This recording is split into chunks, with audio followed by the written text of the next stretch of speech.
કહેવાય છે કે સપનાઓના સોદા નથી થતા અને સપના એ જ જોવે છે જે અહીંયાથી જિંદા હોય છે.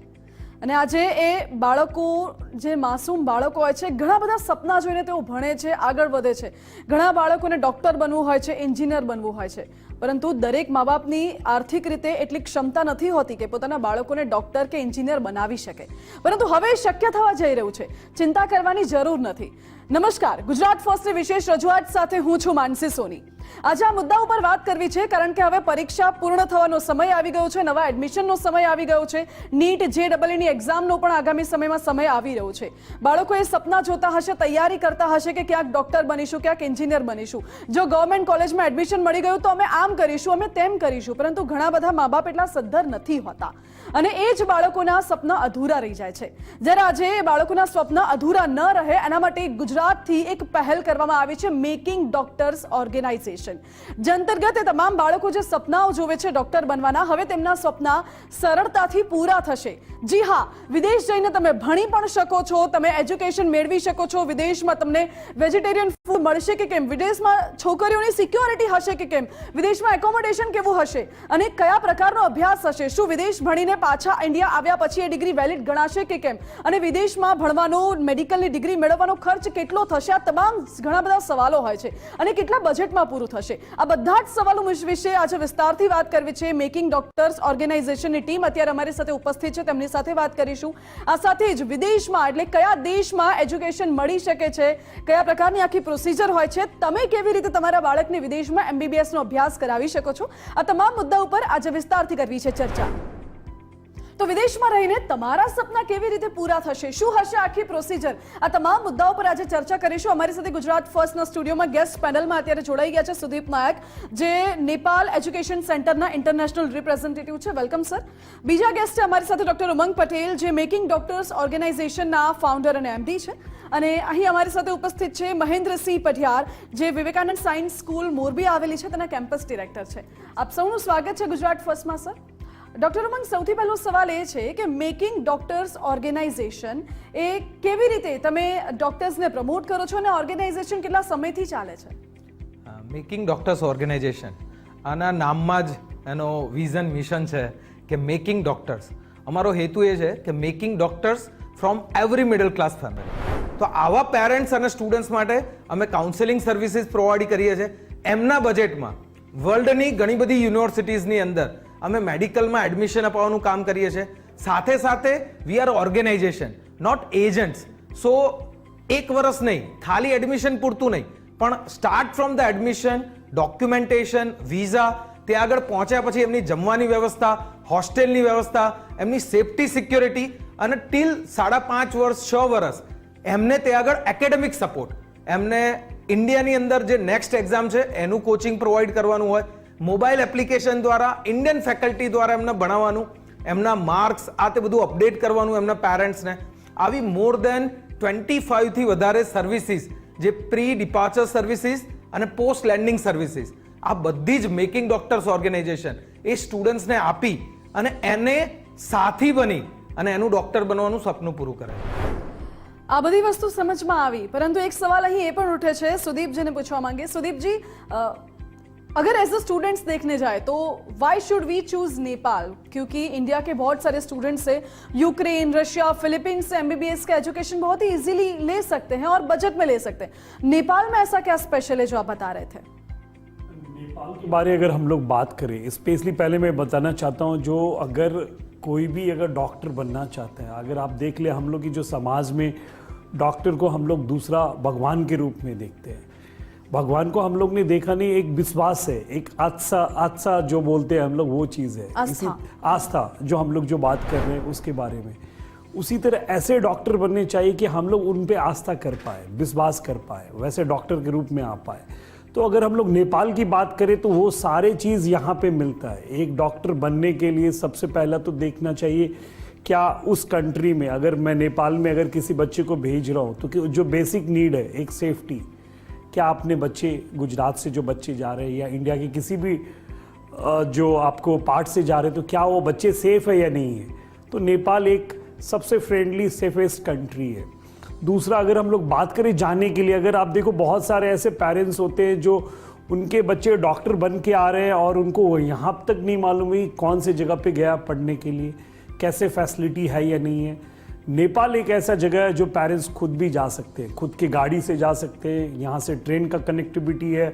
अगर फ्लाइट से जाना चाहते हैं, टाइम का अगर उनके पास थोड़ा सा शॉर्टेज है तो डायरेक्ट फ्लाइट के लिए यहाँ पासपोर्ट वीज़ा नहीं चाहिए, अपने वोटर आईडी कार्ड और अगर बाई रोड जा रहे तो आधार के कार्ड के डिस्टेंस उस हिसाब से जा सकते हैं। ये सब चीज़ हुए जो एक पेरेंट्स जो देखते हैं कि फूड अच्छा है या नहीं है, सेफ्टी है कि नहीं है। कोर्स करिकुलम एक सबसे बड़ी बात रहता है, क्या 7 साल का है या 6 साल का है। नेपाल और इंडिया में एक भिन्नता क्या है, सब कुछ जो सेम हम लोग जो बात करें 4.5 साल का थ्योरी और 1 साल का इंटर्नशिप इंडिया में भी होता है और वही नेपाल में हो रहा है, तो ये भी एक प्लस पॉइंट है। और सबसे बड़ी बात जो गाइडलाइंस, नेशनल मेडिकल गाइडलाइंस, जो एक इंडियन गवर्नमेंट ने एक गाइडलाइंस बना के रखा है कि अगर कोई भी स्टूडेंट इंडिया से बाहर MBBS डॉक्टर बनना चाहता है तो उसको मैं इंडिया में वापस आने के बाद उन्हीं लोगों को लाइसेंस दूंगा जो वो फुलफिल करते हैं, तो ये भी नेपाल फुलफिल कर रहा है। नेशनल मेडिकल कमीशन FMGL 18 नवंबर 2021 का जो गाइडलाइंस है ये नेपाल ने बहुत ही अच्छे से अपने ट्रस्ट अपने वेबसाइट पे भी डाल दिया नेपाल मेडिकल काउंसिल के गाइडलाइंस में। तो ये सारे चीज़ तमाम चीज़ अगर हम लोग देखें तो नेपाल एक अच्छा डेस्टिनेशन है। साथ साथ ही हम लोग के सिमिलर कल्चर होने के वजह से, सिमिलर फूड हैबिट्स होने के वजह से, वेदर सिमिलर होने के वजह से डिजीज़ भी कॉमन है। डिजीज़ कॉमन होने के वजह से आप देखेंगे तो जो ट्रेड नेम ऑफ मेडिसिन जो रहता है आपका, तो ये सब भी कॉमन चीज़ है। तो अगर कोई बच्चा नेपाल से पढ़ के आ रहा है तो यहाँ आके उसको वापस मेडिकल डिक्शनरी का सहारा नहीं लेना पड़ेगा। दूसरा उसका प्रैक्टिकल ओरिएंटेड कोर्स है ये, तो हर लोग नेपाल में हिंदी समझते हैं और बात करते हैं, इसीलिए वो जब इंटर्नशिप जब वो प्रैक्टिकल के टाइम में रहेगा वो डायरेक्ट बात कर पाएगा किसी भी पेशेंट से, जिसके वजह से उसके पास नॉलेज के साथ साथ प्रैक्टिकल एक्सपोजर भी रहेगा। જી બિલકુલ મહેન્દ્રસિંહ તમને પૂછવા માંગુ છું કે જેમ કે હમણાં સુદીપજીએ કહ્યું કે નેપાળમાં આ બધી ફેસિલિટીઝ છે, કલ્ચર સેમ છે, ખાવા પીવાનું બધું સેમ છે, માતા પિતાને ચિંતા કરવાની જરૂર નથી। તો સુદીપજી તમારે તો પોતાની એજ્યુકેશનલ એકેડેમી પણ છે, તમે એક ક્ષેત્ર સાથે જોડાયેલા છો, તમને શું ફરક લાગી રહ્યો છે ઇન્ડિયામાં મેડિકલનો અભ્યાસ કરવો અને નેપાળમાં મેડિકલનો અભ્યાસ કરવો? ગ્રાઉન્ડ લેવલ પર બાળકોના કયા પ્રકારના પ્રશ્નો હોય છે આને રિગાર્ડિંગ? આ વર્ષે નેપાળની મેં 3 વખત વિઝિટ કરી અને આ વિઝિટ એટલા જ માટે હતી કે મારી પોતાની સંસ્થાની અંદરથી વિવેકાનંદ સાયન્સ એકેડમીમાં સંસ્થાની શરૂ થઈ ત્યારથી 450 વિદ્યાર્થીઓને મેં ગુજરાતની મેડિકલ કોલેજોની અંદર મોકલ્યા છે, પરંતુ 50% વિદ્યાર્થીઓ નીટ થકી ગુજરાતમાં જાય છે, જે બાકીના રહી જાય છે તેનું શું?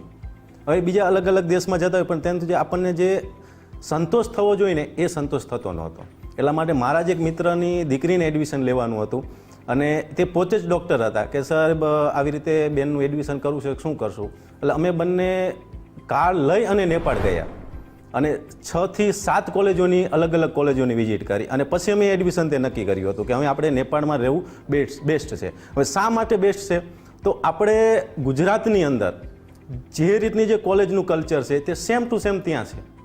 ગુજરાતની અંદર જે રીતની સ્ટડી કરાવવામાં આવે છે, જે રીતનું એજ્યુકેશન આપવામાં આવે છે, જે રીતની મેડિકલ પ્રેક્ટિસ થાય છે તે સમાન આપણને નેપાળની અંદર જોવા મળે। અને ખાસ કરીને છોકરીઓની સેફટી બાબત, કે આપણે ગુજરાતમાં કેવું હોય છે કે આપણે સેફટીનું પહેલી પ્રાયોરિટી આપતા હોય, પહેલું પ્રાધાન્ય આપણું એની સુરક્ષાને હોય છે અને તે અમને બહુ જ સરસ રીતે જોવા મળી। અને દરેક કોલેજની અંદર આ ગુણવત્તાયુક્ત શિક્ષણ જેને કહેવાય ને તે નેપાળની અંદર મળે છે। બીજી વસ્તુ એ કે મારા ભૂતપૂર્વમાં પણ વિદ્યાર્થીઓ મોરબીની અંદરથી નેપાળની અંદર ગયા હતા। હવે ઘણી વખત કેવું થાય કે છોકરાને જમવાનું નથી ગમતું કે આ નથી ગમતું કે ઘર સાંભળે છે, નેપાળે કેવું છે કે એની મમ્મી સાથે એને રહેવાની ઈચ્છા થઈ તો પણ 2-5 મહિના ત્યાં રૂમ રાખીને રહી શકે છે કે વર્ષ રહી શકે છે। હમણાં જ અમારા એક વિદ્યાર્થી ત્યાંથી ભણીને આવીને ત્યાં લખનૌની અંદર PG કરે છે, એના મમ્મી 5 વર્ષ સુધી તેની સાથે કન્ટિન્યુ રહ્યા। ટૂંકમાં ઘર જેવું વાતાવરણ આપણે ઓછા બજેટમાં, આપણું જે બજેટ છે એની અંદર તે આપણે નેપાળની અંદર પૂરું પડી શકે છે। એટલા માટે મારી દ્રષ્ટિએ તો બીજે ક્યાંય જવું એના કરતાં નેપાળ સૌથી બેસ્ટ અને સુંદર છે। જી પેરેન્ટ્સને સૌથી વધુ એ ચિંતા સતાવતી હોય છે કે વિદેશમાં અભ્યાસ કરાવવો પોતાના બાળકને, એક તો સેફટી પોઈન્ટ અને બીજો પોઈન્ટ કે ખર્ચો કેટલો લાગશે. ડૉક્ટર ઉમંગ, એ જાણવું છે કે નેપાળની અંદર અગર કોઈ પેરેન્ટ્સ તેમના બાળકોને MBBS કે આગળ અભ્યાસ કરાવવા માંગે છે મેડિકલનો, તો અંદાજિત ખર્ચો કેટલો લાગી શકે? કારણ કે વિદેશમાં ખર્ચો કરવો એ તો લોકોની એવી મેન્ટાલિટી થઈ ગઈ છે કે બહુ જ મોંઘું હશે, એટલે એ દિશામાં તો વિચારે જ નહીં લોકો. બહુ જ સાચી વાત કીધી. બે વસ્તુ આમાં બહુ જ ઇમ્પોર્ટન્ટ છે. એક તો દરેક વાલીને એવું હોય છે કે ભાઈ વિદેશમાં એજ્યુકેશન, બહાર વિદેશમાં મોકલીશું તો બહુ જ ખર્ચાળ હશે. અને બીજી વાર ઘણીવાર લોકોને એવું થાય કે નેપાળની અંદર કેવું હશે ઇન્ફ્રાસ્ટ્રક્ચર, ક્લિનિકલ એક્સપોઝર, તો શું એ પૈસા ઇન્વેસ્ટ કરેલા વર્થફુલ છે કે નહીં. આ બંને પ્રશ્નનો આન્સર એ જો નેપાળ વિઝિટ કરે ને તો આ બંને પ્રશ્નનો આન્સર એમનો ક્લિયર થઈ જાય. કારણ કે નેપાળની અંદર જે એજ્યુકેશન છે દેટ આપણે જો અહીંયા આઉટ ઓફ સ્ટેટમાં કાં તો આપણા સ્ટેટની પ્રાઇવેટ યુનિવર્સિટીની જે મેનેજમેન્ટ કોટાની ફીસ છે એના કરતાં હાફ ઓફ ધ ફીઝમાં, 50%થી ઓછી ફીઝમાં નેપાળમાં ટોટલ 4.5 વર્ષ પ્લસ 1 યર ઇન્ટર્નશિપ આનું ટોટલ એજ્યુકેશન પૂરું થઈ જતું હોય છે. એટલે આપણે કહી શકીએ કે total tuition fee, hostel fee, food ખર્ચો આ બધો જ મિલાવીને 50 લાખથી 65 લાખની અંદર નેપાળમાં ઓલમોસ્ટ બધી જ કોલેજમાં આ એજ્યુકેશન પૂરું થઈ જતું હોય છે. બીજું, નેપાળ એક એવી કન્ટ્રી છે કે જેની અંદર ઇન્ટર્નશિપમાં પણ સ્ટાઇફન્ડ મળે છે ફોરેન મેડિકલ ગ્રેજ્યુએટ્સને. એટલે આપણા સ્ટુડન્ટ્સ જ્યારે ત્યાં આગળ ઇન્ટર્નશિપ કરતા હોય છે તો એમને ત્યાં આગળ સ્ટાઇફન્ડ પણ મળતું હોય છે. એટલે સ્ટુડન્ટ્સ હંમેશા ક્લિનિકલ એક્સપોઝર માટે એને કંઈ પણ સ્ટાઇફન્ડ મળતું હોય તો એના માટે એનો ઇન્ટરેસ્ટ વધારે રહે. દરેકે દરેક મેડિકલ કોલેજની પોતાની કોઈ એફિલેટેડ હોસ્પિટલ નહીં, પોતાની મેડિકલ હોસ્પિટલ્સ છે જે ઇન કેમ્પસ છે અને જેની અંદર પેશન્ટ ફ્લો, બીકોઝ પીજી ચાલે છે, સુપર સ્પેશિયાલિટી ચાલે છે, એટલે ઓન્કોલોજી ડિપાર્ટમેન્ટથી માંડીને કાર્ડિયાક ડિપાર્ટમેન્ટથી માંડી ઓર્ગન ટ્રાન્સપ્લાન્ટ ડિપાર્ટમેન્ટ સુધી આવા મોટા મોટા કેન્સરના ડિપાર્ટમેન્ટ્સ, આવા મોટા મોટા ડિપાર્ટમેન્ટ્સ છે કે જેથી કરીને બચ્ચાને જે સૌથી મોટો વિદેશમાં મોકલતી વખતે જે દરેક પેરેન્ટ્સ વિચારતા હોય કે અહીંયાથી 50 લાખ ખર્ચ્યા પછી પણ એનું નોલેજ, એની સ્કિલ એ કેટલી ડેવલપ હશે. તો આ પ્રશ્ન નેપાળમાં કોઈ પણ પેરેન્ટ્સને નહીં નડે. એ ઇન્ડિયામાં જે ક્વોલિટી ક્લિનિકલ એક્સપોઝર સ્કિલ લઈને આવશે એ જ ક્વોલિટી એજ્યુકેશન પ્લસ સ્કિલ લઈને એ નેપાળથી भणीने આવી શકશે. स्किल तो लेने आवश्य, पण सुदीप जी एक सवाल ये भी हो रहा है कि स्किल के साथ साथ जो डिग्री मिल रही है वो डिग्री इंडिया में कितनी हद तक वैलिड हो सकती है, ये सवाल है. और दूसरा सवाल इसके साथ ही मैं लिंक करना चाहूँगी कि अगर कोई स्टूडेंट ने 12th पास किया है साइंस में, उसको डॉक्टर बनना है, तो क्या नीट की एग्जाम ज़रूरी है या नहीं? अगर ज़रूरी है तो कितने मार्क्स होने चाहिए, मिनिमम मार्क्स, क्या क्राइटेरिया रह सकता है? आपने सही क्वेश्चन पूछा. तो इंडिया की अगर हम लोग बात करें तो गवर्नमेंट ऑफ इंडिया ने, जो मैं थोड़ी देर पहले भी बताया था, एक रूल्स बनाया है. नेशनल मेडिकल कमीशन एक एजेंसी है.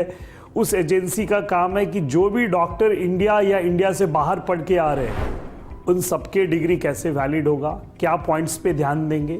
तो मैं अगर नेपाल की बात करूं तो पहला गाइडलाइंस जो नेशनल मेडिकल कमीशन ने बनाया, 4.5 साल का मिनिमम थ्योरी और 1 साल का इंटर्नशिप होना चाहिए. तो नेपाल ही एक ऐसा कंट्री है जो इंडिया के साथ साथ यही कोर्स ड्यूरेशन में मीट कर रहा है. दूसरा, मीडियम ऑफ इंस्ट्रक्शन इंग्लिश.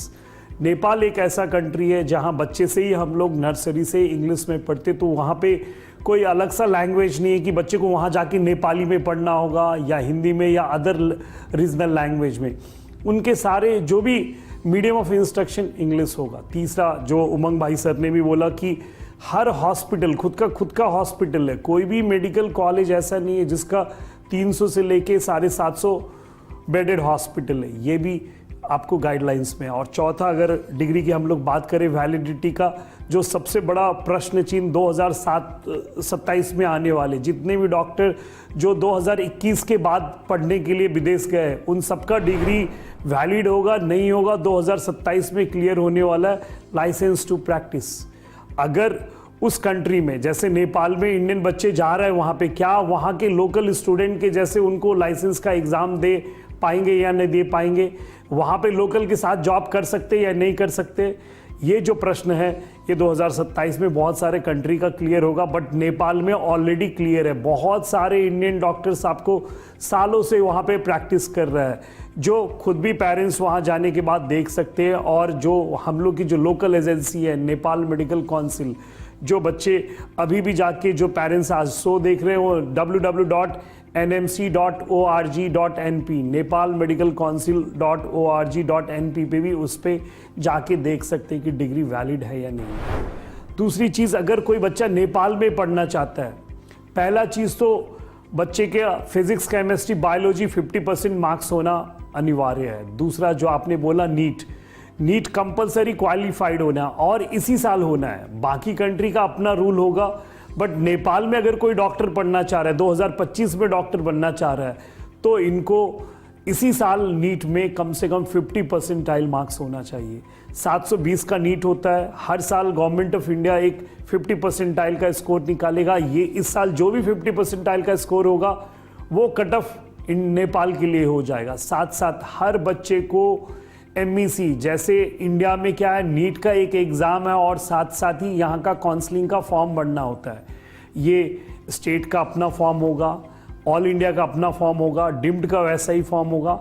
उसी तरह नेपाल में किसी भी medical college, Manipal college of medical science या किस्ट मेडिकल, चितवन, देवदहा, लुम्बिनी, किसी भी मेडिकल कॉलेज में अगर गुजरात से बच्चा एडमिशन लेना चाहते हैं तो उनको अगस्त 30 से पहले एक टेंटेटिव डेट रहता है, उसमें काउंसलिंग फॉर्म भरना होगा। जो मेकिंग डॉक्टर के पास आके, ये ऑथराइज एजेंसी है MBBS नेपाल, इन सब कॉलेजेस के यहाँ पे आके उनको फॉर्म भरना है। तभी जाके वो आगे का स्टेप कर पाएंगे।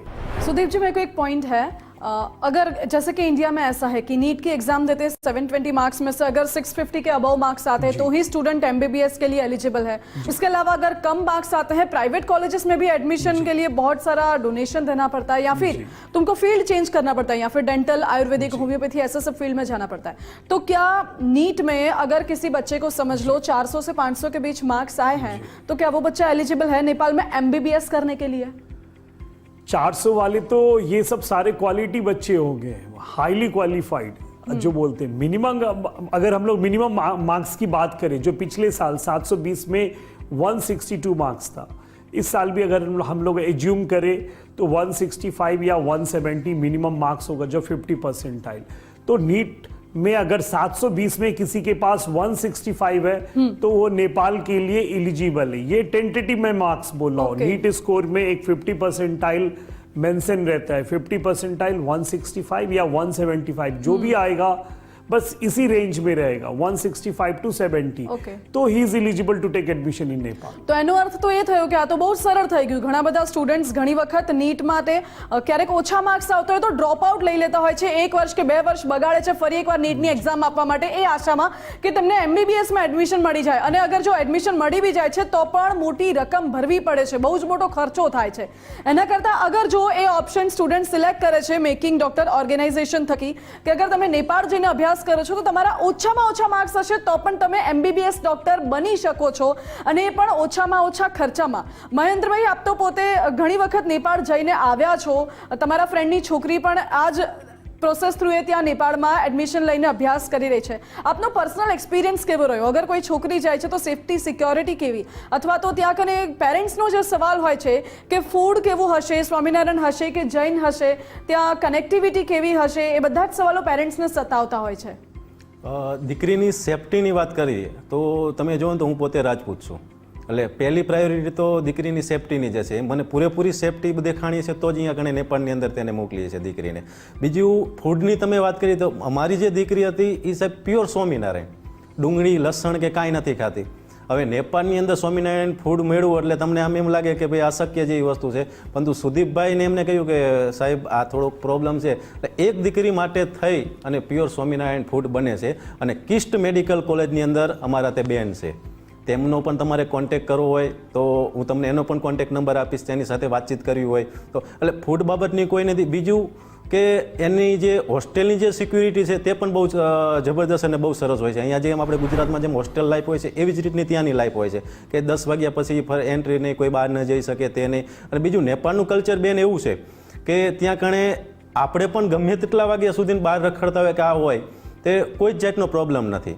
કાઠમંડુની અંદર અમે મયુરભાઈ મારી સાથે હતા, અમે રાત્રે આ જ ચેક કરવા માટે આખી રાત હું તો બહાર રખડ્યો ત્યાં કણે, અને મારી કાર લઈને જ રખડ્યો, પણ ક્યાંય જગ્યાએ કોઈ પણ પ્રકારની અવ્યવસ્થા કે કોઈ પણ જગ્યાએ કાંઈ એવો બનાવ બને એવું અમારા ધ્યાનમાં ત્યારે નહોતું આવ્યું, અને હજી પણ ત્યાં નથી આવ્યું. અને મારા જે અત્યારે 20 જેટલા સ્ટુડન્ટ અલગ અલગ કોલેજની અંદર છે તેમની સાથે પણ મારું કાઉન્સેલિંગ અઠવાડિયામાં 1-2 વાર કોલ અથવા તો વિડીયો કોલ દ્વારા એમનો રેફરન્સ લેતો કે ભાઈ બેટા શું છે, કાંઈ તકલીફ નથી, જમવામાં નથી, ભણવાનું કેવું ચાલે છે, બધાના જ પોઝિટિવ રિવ્યૂ છે. અને ખાસ તો હમણાં હોળી ગઈ એનું પણ સેલિબ્રેશન પણ બહુ ખૂબ જ જોરદાર રીતે ત્યાં થયું હતું. શું ઉત્સવ શું પેરેન્ટ્સ ઇઝીલી ત્યાં પહોંચી શકે છે? પેરેન્ટ્સને ત્યાં પહોંચવા માટે એક તો તમને કહું તો બાય કાર પણ સહેલાઈથી જઈ શકે. હું પોતે હેન્ડીકેપ છું, આઈસી પાર્સિંગ ગાડી ચલાવું છું અને હું પોતે 2 વાર કાર લઈને ગયો હતો. એટલે એ ઉપરથી તમે અંદાજ લગાવી શકો કે કાર લઈને જવું પણ બહુ અઘરું નથી. બીજું બાય ફ્લાઇટ તે પણ સહેલાઈથી તમે જઈ શકો છો.